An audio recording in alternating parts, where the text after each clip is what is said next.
message ko para kay mama, thank you kasi kung hindi dahil sa'yo, wala ako dito ngayon. And thank you din dahil natatandaan ko siya yung unang nagturo sa akin magbasa, magsulat. Yan. So malaki yung naitulong niya sa akin, lalo na sa early age ko. Hanggang ngayon,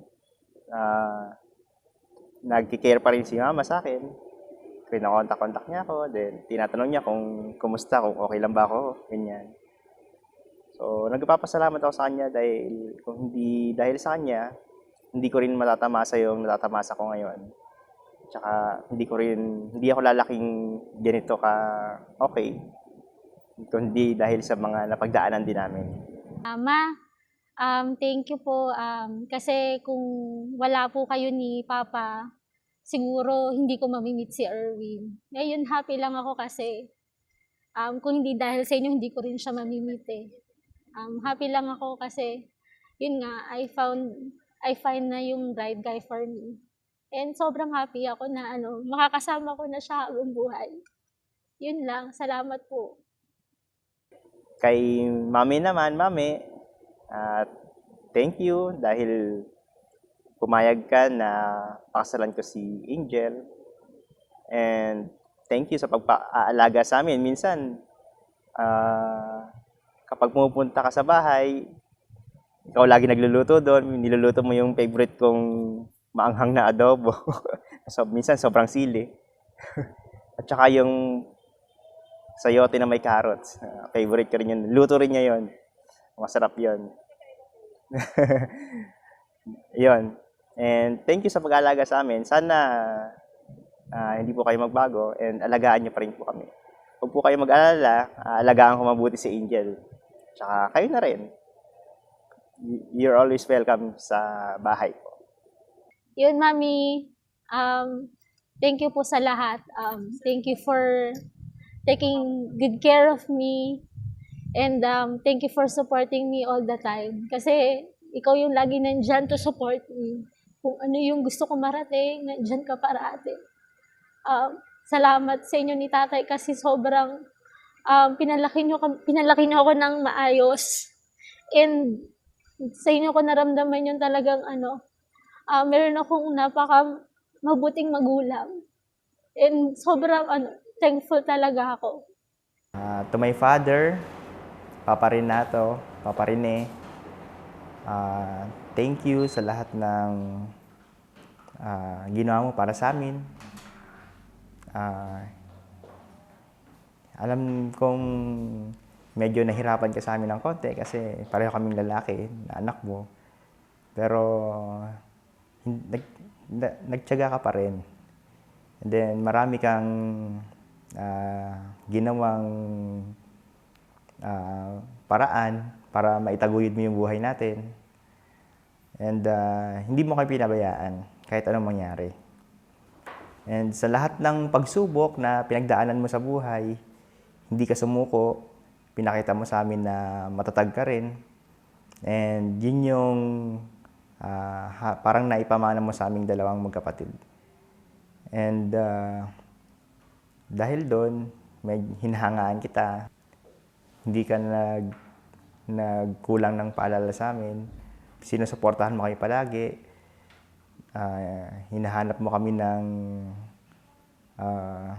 nilalapit mo kami ng tulong sa mga kamag-anak natin. And ngayon, naging okay na yung sitwasyon natin. Yun nga lang, medyo wala ka na. Hindi mo naman naabutan yung okasyon na ito. Sana nandito ka para naabutan mo rin, makita mo yung ilang mga kamag-anak mo na in-invite ko rin. And ayun, thank you for everything. Pinapalakas mo lagi yung loob namin kapag meron kaming konting problema. Ayun, para sa akin, ikaw ang pinaka greatest na tatay, na father. Isa sa mga nagustuhan ko sa iyo dati, yung pinalakas mo yung loob ko. Sabi mo, ako yung magiging dahilan kung bakit uunlad yung company papasukan ko. So, natutuwa naman ako sa message mo na yun, kahit pabiro lang. Dahil nagtitiwala ka sa akin. Ayun. Thank you for everything. And hindi ka namin makakalimutan forever. Gusto ko lang mag-thank you sa papa ko, kay Jose Talyurin. Tay, kahit wala ka dito, gusto kong mag-thank you sa'yo.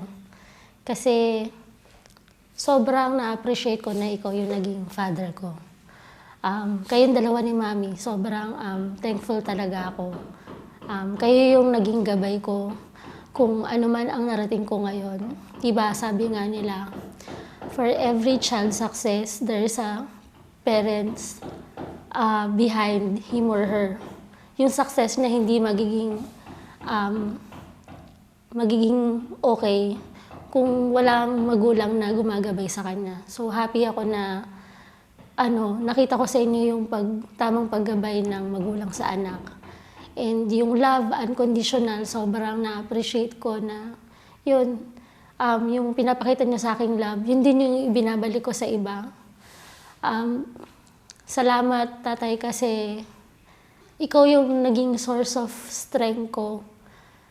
Lahat ng inspiration sa'yo ko kinukuha kasi napaka-ideal na father mo. Yung lahat ng decisions na ginagawa ko, lagi iniisip kita kung paano ka mag-isip. Kasi sobrang ina-idolize talaga kita. Sobrang, aside for being a provider, sobrang loving mo na magulang. And laging iniisip mo yung mga anak mo kung ano yung mga kabuti. And sobrang natutuwa talaga ako. And alam ko yung mga kapatid ko, nararamdaman nila yung pagmamahal yung dalawa sa amin ni Mami. Yun, salamat sa tiwala na ibinigay niyo sa akin. Sa lahat ng ginagawa ko, nandyan kayo parate para sumuporta.